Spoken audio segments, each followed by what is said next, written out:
Being familiar with how type is sized becomes very important. As you add type into your design, you will need to be able to look at the design and figure out the appropriate size. Type sizes are always measured in points. There are 72 points in an inch. Now, beware, because different typefaces of the same point size will not necessarily have characters that are of the same height. This variance has to do with the way the type was once measured in relation to the metal blocks from which it was printed. So these examples of the letter A are all set at 95 point, and you can see this is Adobe Castellan. It comes right up to my mean line. Franklin Gothic is much larger. It exceeds the mean line considerably. And then this script font called Dear Sarah is much smaller. So there's a wide variety in the size of the type, even though they're all set at the same point size. The measurement system for typesetting and publication designs is picas and points.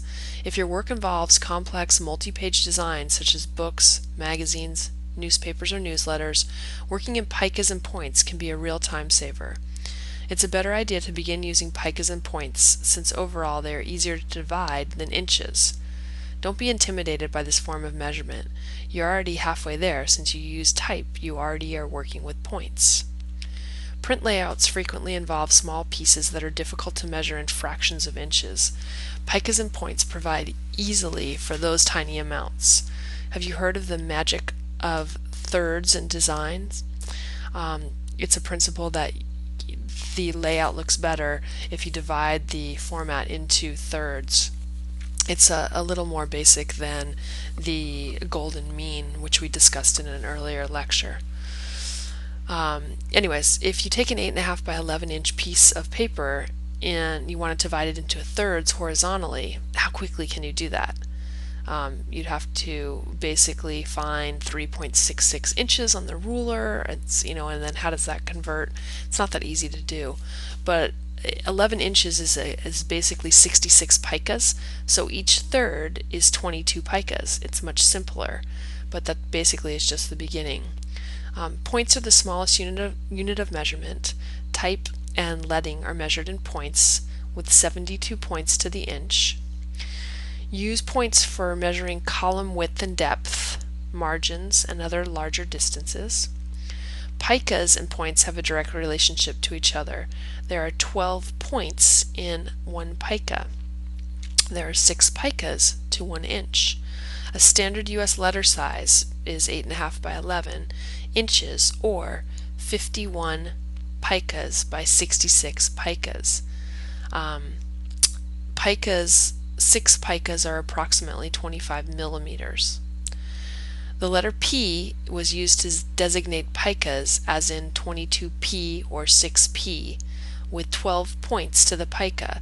Half a pica would be written, if you want to designate that, you would write it 0p6, because remember, there's 12 points in a pica, so half of a pica is written 0p6.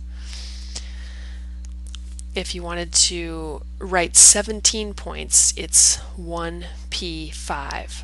So you're getting your 12 points in the 1 and then adding 5 right there. Okay, so this is a useful conversion units to remember. You might want to jot this down and just keep it somewhere handy. 72 points is equal to 1 inch. 12 points is equal to 1 pica, and 6 picas is equal to 1 inch. Okay, so just make a reference of that. Weight and proportions. A typeface's weight describes how heavy it appears. Many font families feature weights ranging from light to extra bold. Typefaces are sometimes condensed and sometimes expanded beyond normal proportions. Some typefaces are slanted. Italic typefaces feature characteristics specifically designed for a slanted presentation. Oblique faces are usually made of letters that are simply slanted versions of their regular non-oblique counterparts, while italic typefaces are often actually redesigned. Here are examples of the Futura family.